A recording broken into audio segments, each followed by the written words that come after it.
Welcome to Retire with Purpose, a show specifically designed to help you maximize your financial confidence in retirement.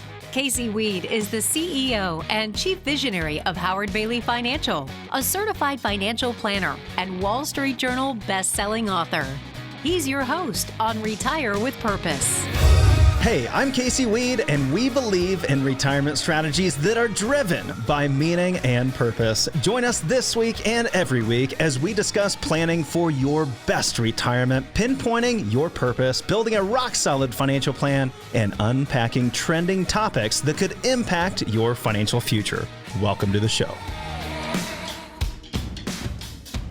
Welcome to Retire with Purpose, the science of retiring with confidence, the art of living with purpose. This is your host, Casey Weade. Joining me, as he does every week, my good friend and co-host, Marshall Johnson, here with me. Hey. And we are here to discuss retirement with you. So if you're at retirement, in retirement, near retirement, or maybe you're just seeking that coveted job optional status, you've found yourself a home, we're going to be discussing Social Security increases, how much to save for retirement, how much long-term care might really cost you, and we have 5 easy ways to protect your retirement savings from taxes, the dreaded tax monster. But first up, we're going to be covering an article from our Weekend Reading for Retirees email series. That's one email that goes out every single Friday with 4 articles on trending topics in retirement planning space, all designed to help you make better decisions about your retirement and into the future.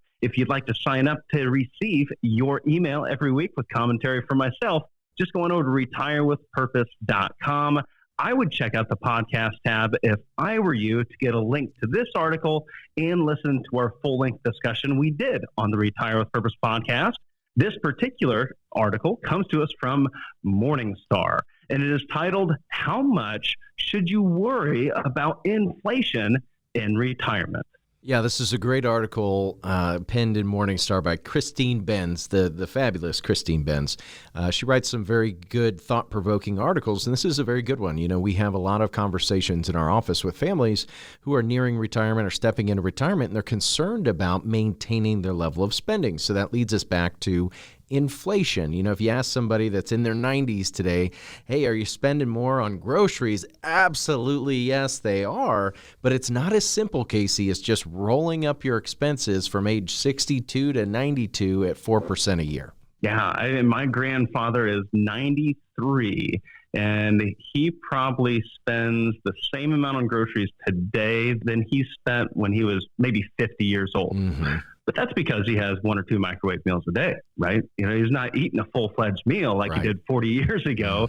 And we've talked about that so many different times in the show. We've talked to Dr. David Blanchett about the latest in retirement research and what it says about inflation.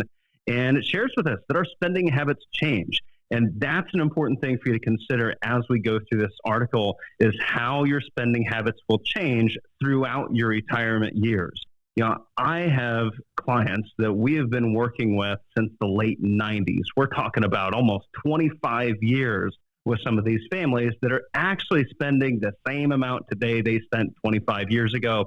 And that's because of lifestyle changes. It's about the way that they actually spend. They spend more in some categories, like healthcare. They spend less in other categories, like apparel, for instance. Absolutely. And this article is all about creating a customized inflation rate rather than just using a blunt measure like the CPI, the Consumer Price Index. If you go out and start doing your own basic retirement research, you'll probably come across something known as the 4% rule. This is kind of a staple in the retirement income planning world over the last 30 years.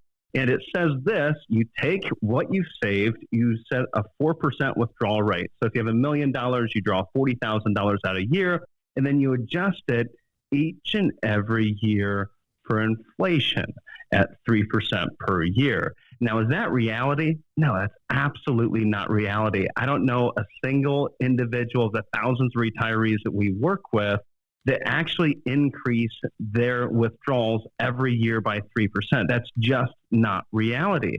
Now, if you apply the example that's in this article, you could say in the year 2000, you retired with $1.5 million at 4%. You drew $60,000 out a year. By 2020, now that amount, adjusted for inflation, you'd be drawing $100,000 out of that portfolio every single year. I don't think that that's reality. One, you need to take into consideration your spending patterns. And number two, where this article really focuses in on, is creating a customized inflation rate. And in order to start creating your own custom inflation rate, you need to understand what CPI is, what CPIU is, what CPIE is, how the inflation rate that's communicated to you from financial advisors and the government is actually calculated. Yeah, absolutely, Casey. You know, a lot of times you'll see statistics that say the United States has run roughly a 3% inflation level by calculating inflation statistics in 1913. But the current inflation rate, as measured by most commonly cited CPI measure, the Consumer Price Index for all urban consumers, was about 1.7. And that's for the last 12 months. So it changes, right? We can go back to the 70s where we saw double-digit inflation rates, or we can look at last year when it was 1.7. But over the last 100 years, it's averaged around 3% per year. And I think first and foremost, listen to what was said there. CPI, CPIU, that 3% measure that's so often communicated to you, stands for Consumer Price Index for all urban consumers. Are you all urban consumers? Of course not. You're different than your neighbor. You spend money differently than your neighbor. You spend money differently than someone that lives in New York City, someone that lives in Dallas, someone that lives in LA, or someone that lives in Huntington, Indiana. Yeah. Right? You have to make sure you understand how that CPI calculation is done, because it's a broad inflationary average. And that can be a good starting point, especially if you're 20, 30, 40 years old. You're on your way to retirement and you're just trying to get an idea of roughly how much money you need to save. However, as you get closer to retirement, you need to start creating your own customized measure of what inflation's actually going to feel like to you. Yeah, and we've gone so far as to look at different types of CPI. There's one called CPIE, which is the Consumer Price Index for the elderly, which captures the spending of adults who are age 62 and above. And I think this is a good first step, Casey, to try and understand how individuals spend over the age of 62. And this article goes on to say for a one-year period ending December 2020, CPIE was at 1.4%. which is roughly in line with the CPIU, but a little bit less. Yeah, and they've tried to incorporate this into Social Security with some legislative measures over the last decade, changing what a retiree spending index is from CPIU, an urban consumer, to CPIE, that most closely resembles what an average retiree's spending patterns actually are. But in reality, it really isn't going to make much of any difference whether we use CPIE, CPIU. From 1982 through 2020, CPIE averaged 2.79. CPIU averaged 2.6% a year. So we're still roughly using those same general inflation measures. It's more important, again, the weighting of those different categories within these inflation measures and how those actually relate to your way of spending. If we look at CPIE, that is Consumer Price Index for the elderly, you'll find that housing and medical costs are going to be carrying a much larger weight than for your average urban consumer, right? And it does make sense when it comes to medical costs. That makes about 12 to 13% of the total spending for your average retiree, where for the average urban consumer, CPI, it makes up less than 10%. So about 9% is total medical spending for your average individual. Obviously, those individuals over 60, they incur more medical costs, so that makes up a larger portion of the budget. I think you also have to recognize that this evolves over time. You know, when you're 65, you might have a very small budget item for medical care. However, when you're 85 or 90, it can become a much larger portion of your budget. Yeah, and the thing that jumps out at you here is you see that higher number for housing. Well, the thing you have to take into consideration here is that most older adults live in homes that are paid off. So it sounds kind of counterintuitive, but the statistic relates to how the Bureau of Labor Statistics calculates housing costs, given that many younger people actually rent, that they have lower expenses and they don't put a lot of money into a home. Well, Marshall, this is probably the biggest problem with the way that we actually calculate CPI is how they calculate housing costs, whether that's using CPIU or that's using CPIE. Doesn't matter how you're calculating housing inside of inflation. If you're doing it wrong, it's irrelevant. And if your home's paid off, then you're not renting. The way they actually calculate housing when the government communicates what inflation is doing, they're assuming that you are living in a home and you're renting it out. So we've got a 65-year-old client that doesn't have a mortgage, but in order to calculate that as a percentage of overall spending for CPI, they're assuming that you put that house out on the market for rent, and this is roughly what that house should get for rent. So they're assuming everybody is a renter when they're calculating this as a percentage of your overall spending. So I think you have to exercise caution when using these weightings. You have to understand your personal budget. And in this article, they provide an awesome spreadsheet for you to use year over year to determine what your adjustments should actually be for inflation. And they'll be very useful for a long-term projection. I think the question is, though, how often should you actually adjust your income needs for inflation? You need to have a long-term projection put together that's customized for yourself, and that's what we'll help you do right here in our office, one-on-one. We specialize in this. We'll help you put together a better strategy through better projections. But you're not actually going to make those adjustments each and every year. You're going to look at what you're spending. Do you need more money or not? If you need more money, then you should increase your withdrawals. And you can create your customized inflation adjustments each and every year throughout retirement. If you want some help in doing that, give us a call right now. We're offering a complimentary financial review of not just your budget, not just your inflation projections, but your entire financial strategy. You'll meet with an independent financial advisor on our team, either in person or through a video meeting from the comfort of your home, and we'll help you determine how prepared you are to handle retirement pitfalls like inflation, healthcare emergencies, stock market crashes, and rising taxes. In short, we'll take the guesswork out of financial planning for you. It can take just 30 minutes.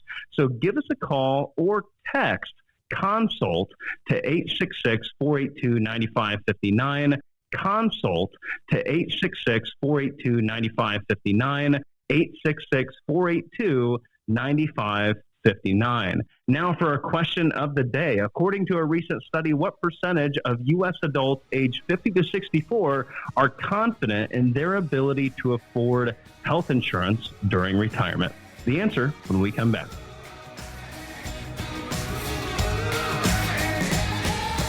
You're listening to Retire with Purpose, hosted by Casey Weade and Marshall Johnson.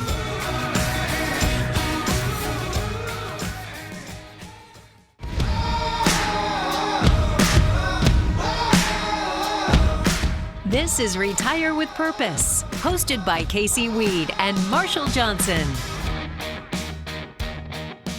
Welcome back to Retire with Purpose, the science of retiring with confidence, the art of living with purpose. This is your host, Casey Weade, joining me as he does every week, my good friend and co-host, Marshall Johnson, here with me to answer our question of the day.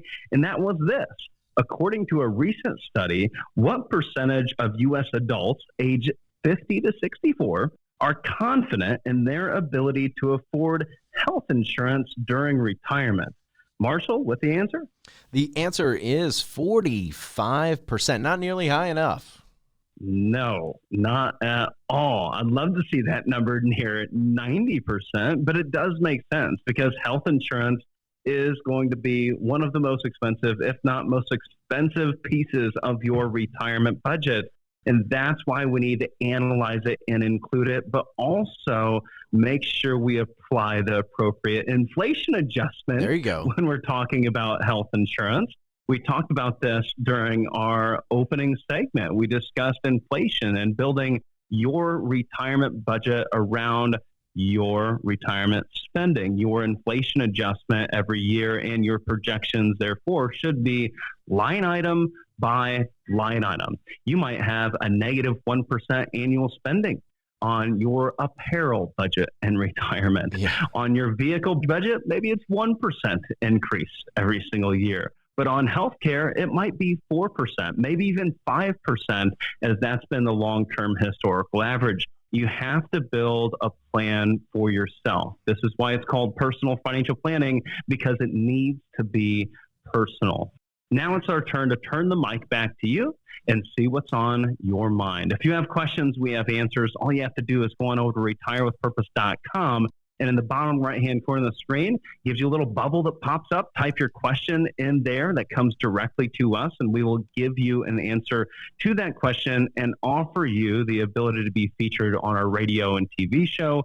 And that's what we've done with William, Denise, and Linda, which we're going to share their questions with you right now. William has a question about Social Security, saying, when it comes to delaying Social Security, I know the maximum benefit is 8%, but what if you decide to draw benefits earlier? Can you still get a benefit that's less than 8%, or is it an all or nothing type of situation? William, great question. And there's always so many questions around Social Security. It's such a confusing animal. But the reality is that, yeah, you get a little bump every month beyond your birthday. So you will get a full 8% after 12 months. But hey, if you only made it 6 months, you're still going to get an increase.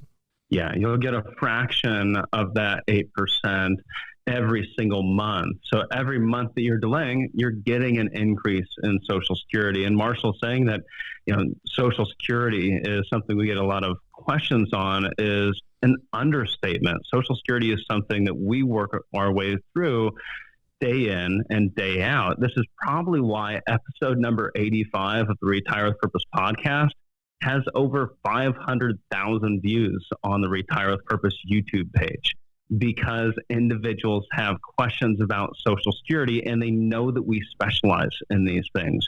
If you'd like to get a free Social Security assessment to see where you stand and how to maximize your benefit via the best filing strategy, give us a call right now at 866-482-9559, 866-482-9559.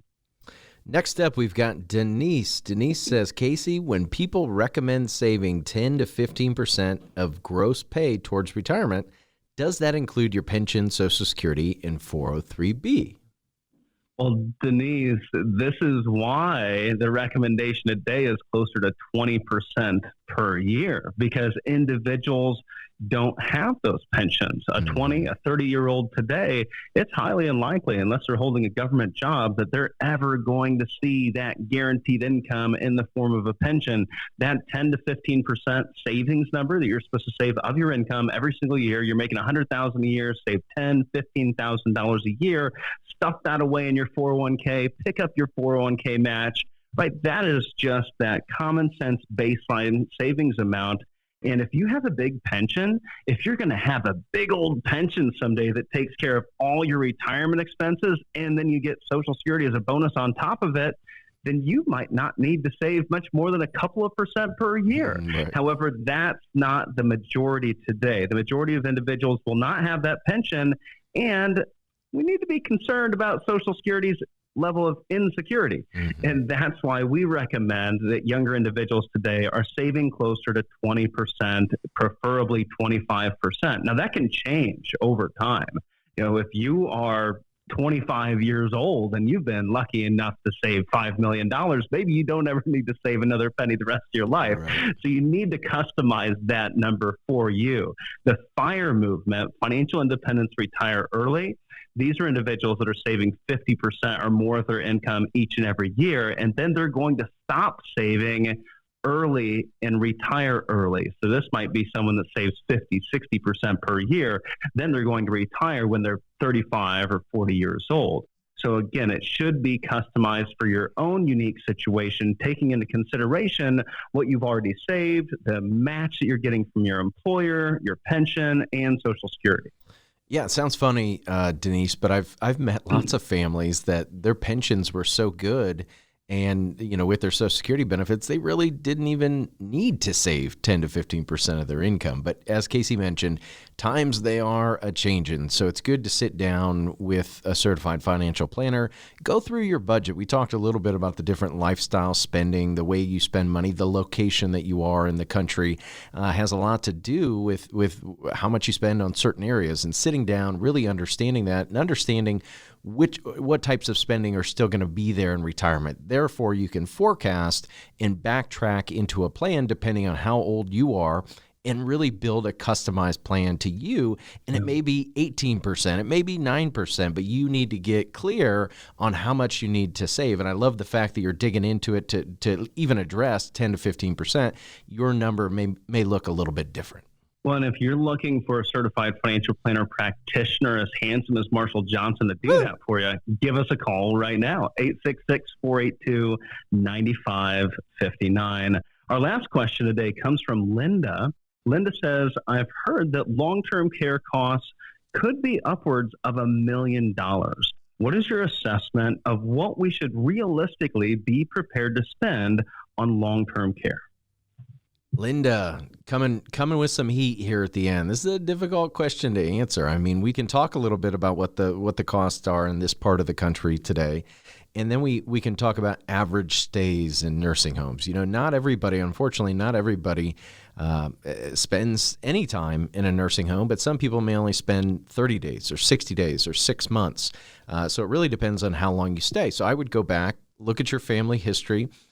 Do you have longevity in the genes? Did mom live to 96 and grandma live to 103? Did they spend any time in a nursing home? Are you and your husband the same age? Sometimes we've got spouses that are not necessarily the same age, where the younger spouse can care for the older spouse. So then we may be worried about just the younger spouse. But if you just take today's relative cost, let's just use a round number like $8,000 today. If you've got $8,000 for full-on care in a nursing facility today, and you are, say, maybe 15 years away from needing that care, so we're going to put in 15 as our number. We're going to use 4% for our inflation number. That's going to give us a monthly cost of $14,000 a month, almost $14,500 a month. Well, you do that for 12 months, that's $172,000. You do that for 2 years, that's almost $350,000. So you can see how quickly these numbers add up. But it's just, there's so much uncertainty, Casey. It's easy to be able to sit down and look at how expensive things are, but it's really hard to wrap your mind around how much you should actually allocate that direction. Yeah, I think some hear these numbers of $1 million is how much you're going to need to cover long-term care. And your odds of needing long-term care, a couple age 65, are about 70%. So you have a 70% chance that you're going to incur $1 million in long-term care expenses during retirement. Well, don't be so concerned, because that is the average, and it might not take that much of your overall savings in order to guard against that. It may not cost you $1 million in order to cover your long-term care costs in retirement out of some separate bucket of money that comes falling out of the sky. And what we want our clients to do is get catastrophic coverage and integrate all of their existing resources to determine what their real risk is. Some of those resources are, one, your ongoing income. So if it's going to cost you $15,000 a month for long-term care needs, home health care, assisted living, nursing home care at some point in the future, if it's going to cost $15,000 a month, what if you already have $10,000 a month coming in the way of Social Security income, pension income, and maybe a little investment income at the same time? Maybe you have some dividend income or rental income. Then is the cost really $15,000 a month, or is it actually $5,000 a month? Because you're not going to be using that same $10,000 a month and spending it the way that you used to, because now you're in need of long-term care, and those dollars can now go towards treating that number. So I think one of the problems that I see a lot of individuals get into when they're getting long-term care coverage is they go to someone who sells long-term care insurance looking for the biggest commission they can possibly get. They say, hey, it's going to cost you $15,000 a month. You need to get coverage to cover all $15,000 a month for the rest of your life. Well, that isn't a customized strategy that should be customized to you, and take into consideration those other income sources, and also take into consideration your home equity. A reverse mortgage could be put in place at some point in the future in order to satisfy those needs, to cover those expenses, and also life insurance. If you have old life insurance policies, you might be able to replace those old life insurance policies with a new one, maintain the same death benefit, but now be able to utilize that death benefit for long-term care needs. I just want to make sure that you're never a burden on your family, that you never become destitute. And that means we put together a customized strategy for addressing long-term care that may come at a fraction of the price that you thought it would. We've even helped individuals solve for their long-term care needs without paying anything out of pocket, and simply doing good planning and rearranging those assets to make more efficient use of them. If you'd like to get an assessment of where you stand, give us a call right now for a complimentary financial review to meet with an independent advisor on our team, either in person or through a video meeting from the comfort of your home, and we'll help you determine how prepared you are to handle retirement pitfalls like inflation, stock market crashes, rising taxes, and so much more. In short, we'll take the guesswork out of financial planning for you. It can take just 30 minutes. So give us a call or text CONSULT to 866-482-9559, 866-482-9559. Stick around, because next up, we have Dr. George Schofield joining us. You're listening to Retire with Purpose, hosted by Casey Weade and Marshall Johnson.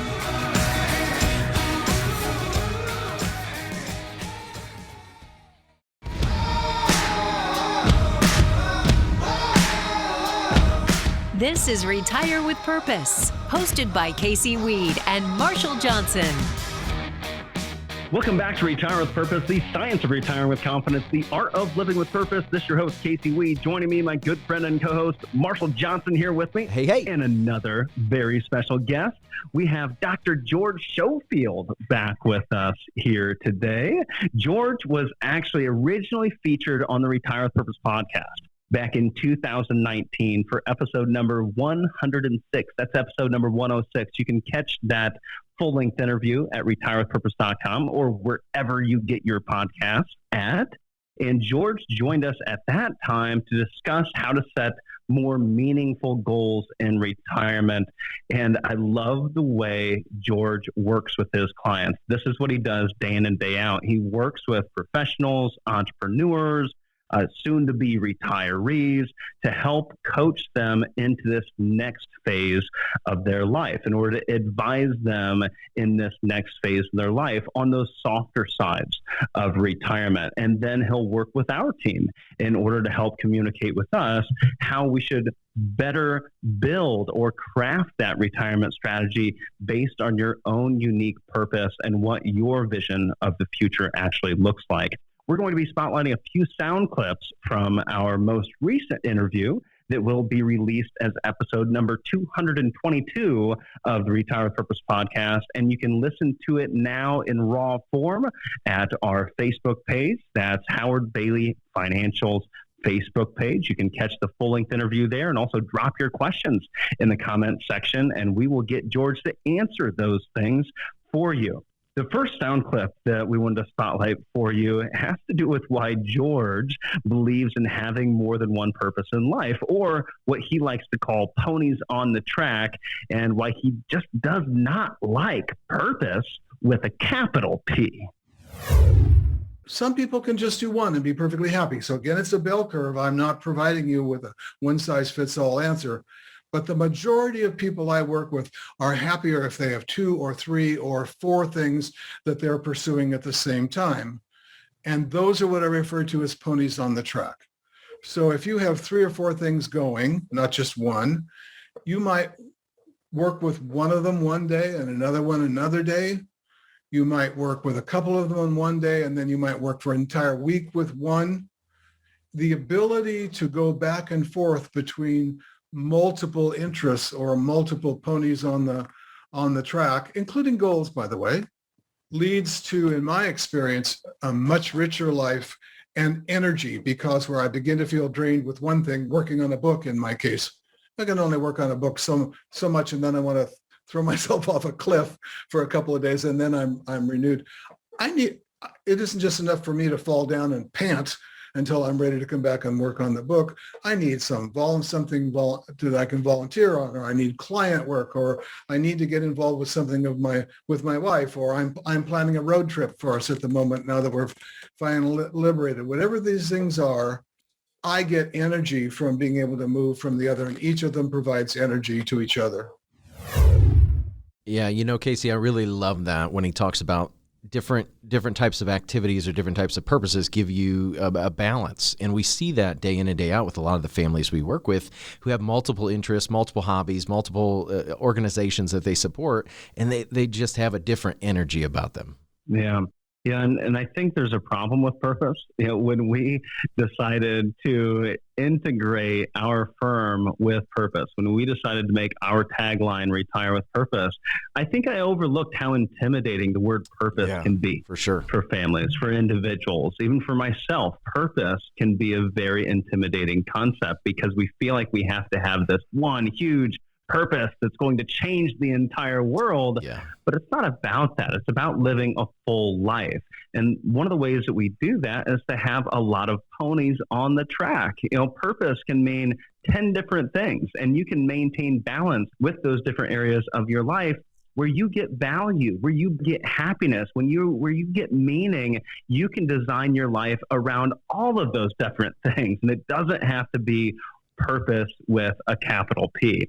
Now we're going to get to why I invited George back on the podcast primarily, other than us just having an amazing initial conversation.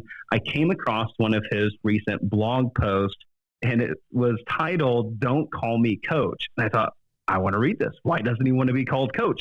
I mean, Dr. George Schofield is basically an advanced life coach. Yeah. So why can't we call him coach? Well, let's see what George says.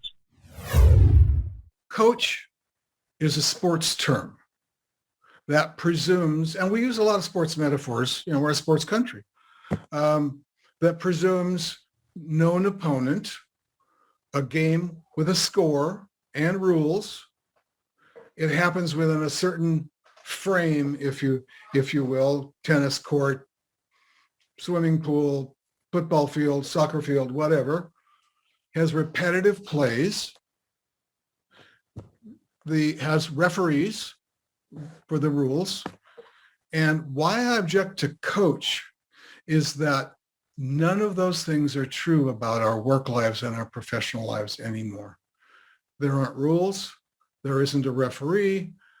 There's no coach out there who has tons of experience in where I'm trying to go. I can go and get advice and hear other people's stories, but there's no one who knows more about my life than I do at this point. I certainly need professional advisors and I use them. But if I look at life doesn't happen inside a certain framework like a tennis court, it isn't involved with repetitive plays, and you don't always know who the opponent is, and there isn't a clear way of scoring. Other than that, the metaphor really works. I just don't think the sports metaphor works. Do I object to the word coach? Only because it's code for all those things I described. And I think we have to think bigger than that and realize that somebody selling me predetermined solutions for a known problem isn't going to serve me well in this post-COVID period. I really love that. And that's one thing I would have to say about working with you, Casey. I learned early on that I couldn't use some of those sports metaphors that I'd grown up with, because not everybody is a sports nut. Well, and it's not just that. I just think it's really, George and us, we really fit well together. There's just so much synergy around George and our organization, because I think you can liken this to the way most financial advisors are putting together plans. They're going, all right, give me the figures. All right, you're spending this much. You have this much saved. Let's take into consideration a tax rate of 20%. Let's throw in an inflation rate of 3%. Stocks historically did 7%. And here you go. Here's your plan. You're all set for the future. Well, we cannot predict the future, and we cannot base our plan today based on what happened in the past and expect everything to hold true into infinity. This is why instead of delivering to you a financial plan, we're delivering to you a framework that we're going to work as a team on for years into the future, something that's adaptable, something that will continue to evolve with your life. As your life evolves, your financial plan should evolve at the same time. And you'll need a framework to make those decisions upon. We call ours the Retire with Purpose framework. If you want us to help you design your own framework, give us a call right now at 866-482-9559, 866-482-9559. This is a perfect segue into George's next comment, and that is that he doesn't want his clients to come to him seeking answers, seeking for him to tell them exactly what they should do. And that's the same way we work here at Howard Bailey. I get pretty quickly, and so do you, what they know and what they don't know. So it's my job to help them expand their range of thinking range of motion, if you will, so that if they've been inside a time capsule or a cannonball hurtling down the career path, we need to open that up. We need to be able to say, I'd like you to be patient and try some things first, because you don't know all the things you need to know yet. And part of it's going to be invented as we go. So I'm sure that you have a way, and your staff has a way of, in effect, mini contracting with people for them to do some of the work that you thought they might have done before they came in.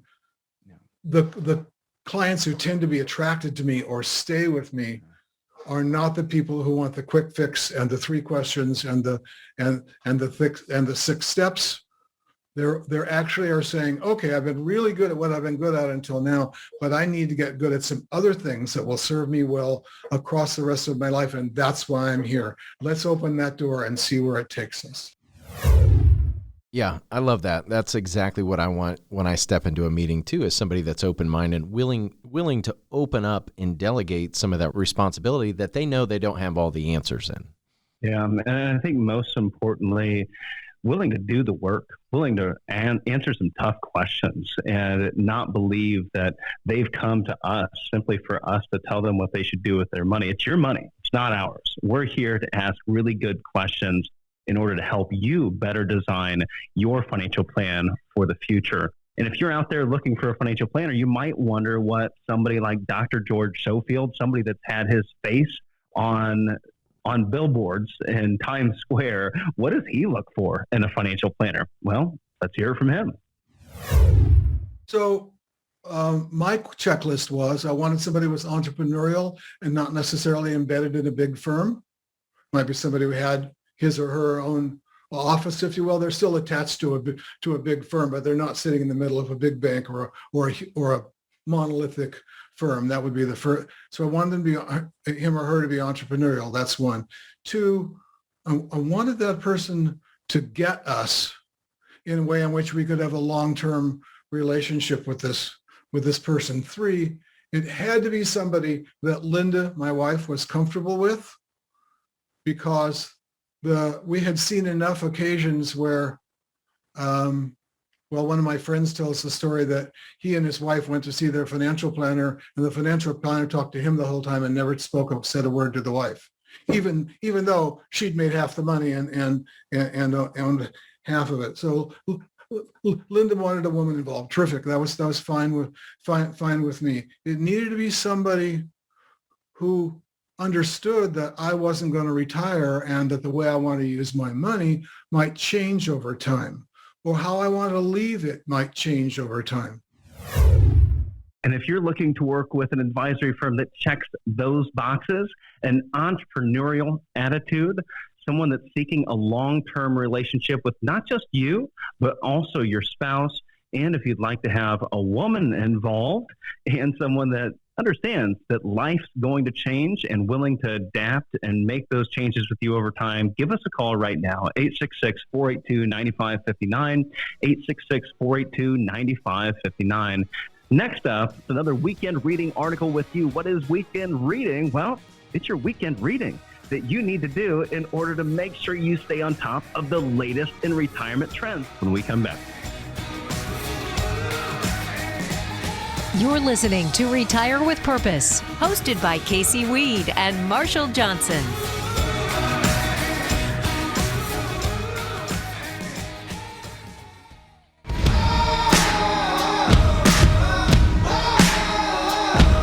This is Retire with Purpose, hosted by Casey Weade and Marshall Johnson. Welcome back to Retire with Purpose, the science of retiring with confidence, the art of living with purpose. This is your host, Casey Weade. Joining me, my good friend and co-host, Marshall Johnson, here with you. And we are here to discuss another weekend reading article with you. What is weekend reading? Well, it's your weekend reading that you need to do in order to make sure you stay on top of the latest in retirement trends, the latest tax strategies, the latest retirement income trends, and so much more. You can sign up at retirewithpurpose.com. Every Friday, you will receive one email with 4 articles on those trending topics and commentary from myself. Again, sign up at retirewithpurpose.com. We're going to spotlight one of those articles for you right here. We also did this in full length on the podcast, so make sure you check out the podcast, Retire with Purpose, wherever you listen to your podcast. This article comes to us from The Street, and it is titled 5 Easy Ways to Protect Your Retirement Savings from Taxes. And I do want to clarify, it didn't just come to us from The Street. It actually came to us from something called The Street, which is actually a news source, a financial news source that is owned by CNBC's very own Jim Cramer. Just want to qualify that. Yeah, the author Robert Powell, who published this on The Street, interviews Ed Slott, who's premier tax expert. We see him published all the time. He's the number one resource for IRA management, tax management, and he gives some really great advice. And what I like about this article, Casey, is it's 5 easy ways, not super complicated. We don't have to hire an attorney to do a lot of these things. There's some easy things that folks can do to start to prepare for the tax time bomb. Well, and I think as Ed often notes and is noted right off the top, most think saving for retirement, investing for retirement is enough. You're working with a financial advisor, they're investing your money, and you feel like that's enough. Well, just a few weeks ago, we audited someone's portfolio from Boston. This individual is paying pretty high advisory fees. We're talking around $65,000 a year. Granted, we're talking about around $10 million in investable assets. However, they were spending 6 figures per year in taxes on the taxable income that advisor was generating. That's not the taxable income number. That's what they were actually spending in taxes every year, because all that advisor was focusing on was saving and investing. He was only focused on the gross, not the net. The gross is the front 9. The savings part, the investing part, that's the front 9 of retirement. I shot 35, not to brag, but I shot 35 here about a week ago on the front 9. Well, I shot 40 on the back. Okay. So it really was about the back 9 and the front 9. I didn't really play all that well all at the end of the day because I did horrible on the back 9. You have to pull together a good front 9 or a good back 9 in order to win the Masters. It's not one at a time. Well, in retirement income is all relative, kind of like your score there, a 40. I'm happy with a 40. So for you, it's terrible. For me, it's a good day. But, it's all relative to your situation, much like taxes. And number one here, step in this article is time it smartly. And what they're talking about there, Casey, is timing your distribution smartly regarding where you're at in life and where your income tax level really is. Well, and what Slott says, he says there's this little oasis in the middle of this giant tax code where there are no rules. This is actually my favorite part of the entire article. He says there are 3 times that you can take money out: too early, the sweet spot, or too late. Which one do you want to be? You want to be in that sweet spot. And where does that land? Well, we've got between the ages of 59 and a half and 72. So if you're between the ages of 59 and a half and 72, you have a huge opportunity because you don't have rules that you need to follow when it comes to those tax-deferred retirement accounts. If you are 56 years old and you take a distribution from an IRA, you're going to be faced with a 10% penalty tax on those distributions. After 59 and a half, you don't have to worry about those penalty taxes on those distributions anymore. When you get to 72, what happens? Uncle Sam says, hey, we gave you a long enough time in this sweet spot. Your time's up. It's time to start taking distributions called required minimum distributions. And now you have to not only pay taxes on those dollars as they come out of your IRA, you don't have a choice, but it can also increase the amount of taxes you're paying on your Social Security benefits. And it can also increase the premiums that you have for Medicare Part B and Part D. What Ed says is just brilliant. What kind of plan do you want for your IRA? Do you want the government plan that's age 72 plus or pre-59 and a half, or do you want your plan? And you can structure your very own plan at one point in time, your sweet spot between the ages of 59 and a half and age 72. If you're in that window and you're not doing tax planning, then you need to give us a call right now so you can get a comprehensive tax analysis and we can show you how to get back control of your tax-deferred retirement accounts. They're coming for them. They're not only coming for them in the future, but they're going to be coming for them with aggressive tax rates in the future. And you have an opportunity right now to take advantage of low tax rates that we all know are going to expire very soon. If you turn on the TV, if you read any news right now, you already know that these things are on the docket. Taxes are going up. So if you're in the sweet spot between 59 and a half, 72, get a tax strategy, and we can do that for you right here at Howard Bailey, 866-482-9559.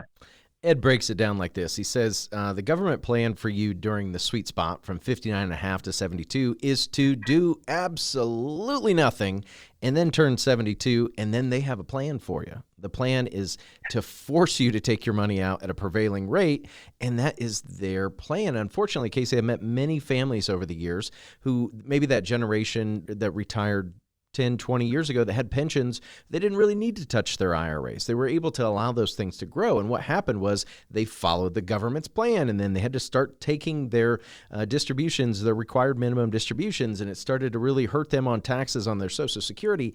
And then 10 years down the road, one spouse passed away. Now the widow is now forced into a much higher tax bracket because they followed the government's plan. Take control, make it your plan. Step 2, secure it. And this has to do with the new rules that came into effect with the Secure Act that went into effect in December 20th of 2019. So this is a relatively new rule. It may be new to you. And with these changes, this is the change.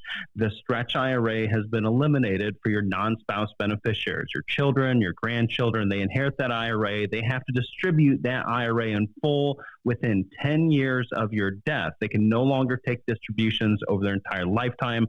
Worked with a couple just here recently who actually had around $1 million in their IRA today. They're 60 years old. When we projected forward what their IRA would be worth when they passed away, we found that their heirs could owe as much in taxes as that IRA is currently worth today.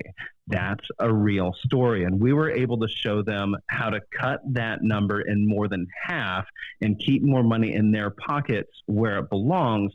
And a lot of this is done not just through good tax planning, but through securing those accounts with proper beneficiary designations. Because it doesn't matter what your will says. Your beneficiary designations will override that will. And Marshall, how many times have we seen that old beneficiaries are stated on those 401ks or IRAs where they wouldn't even want those individuals to inherit those dollars in the first place, let alone the tax ramifications of those individuals inheriting those dollars? Yeah, it's one of the simplest mistakes that we see made from time and time again. I saw it once where a 401k plan changed plan administrators, and when they did that, every single beneficiary designation fell off of a major company here in Fort Wayne. And so nobody had beneficiaries for months until somebody caught it and it started to go around the workplace. So make sure during life events, births, deaths, divorces, marriages, remarriages, perfect time to review your beneficiary forms. Make sure it's not just your retirement accounts, but specifically your retirement accounts, to make sure that everything goes according to Hoyle. And as you mentioned, Casey, the big thing is the will doesn't matter when it comes to beneficiary designations. Beneficiary designations take place before probate.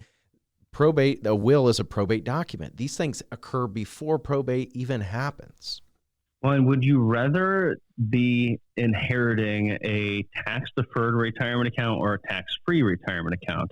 Number 3 on our list of 5 ways to protect your retirement savings from taxes is to Roth it. You can pay the taxes today and allow that to grow tax-free for years into the future. Number 4 is to insure it.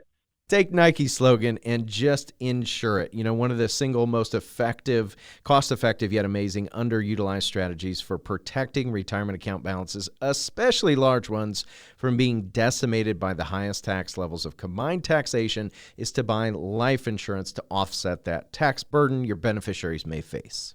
And Ed Slott, America's premier IRA expert, shares in this article that you should have enough life insurance to cover the taxes and other expenses that must be paid on your estate after you're gone. And he's referring to primarily not estate taxes, but taxes that will be due on accounts such as those IRAs, especially due to the elimination of the ability to stretch those IRAs out over your beneficiary's lifetime. And number 5, he shares with you that you need to avoid the death tax trap. And that's going to impact much fewer individuals than the stretch IRA elimination provisions. However, that's today. We don't know what those rules are going to be tomorrow, and there are plenty of tax changes on the horizon. So make sure that you get ahead and get control of your IRA today. Do you want to be on the government plan when it comes to your tax-deferred retirement accounts, or do you want to be on your plan when it comes to those accounts? Give us a call today, and we will get you on your plan and away from Uncle Sam's strategy. Just give us a call at 866-482-9559, 866-482-9559. We'll be right back here next week on Retire with Purpose. You've been listening to Retire with Purpose, hosted by Casey Weade and Marshall Johnson.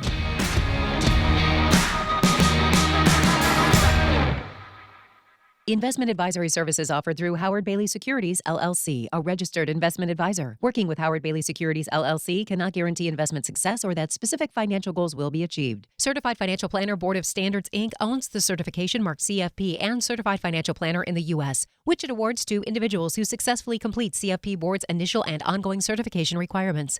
Howard Bailey Financial is a registered trademark of Howard Bailey Financial. All rights reserved. Information is not intended to provide specific legal or tax advice. Howard Bailey Financial nor its advisors are qualified to give tax or legal advice. You are encouraged to consult with your tax or legal professional for guidance on your individual situation. This radio show is a paid placement.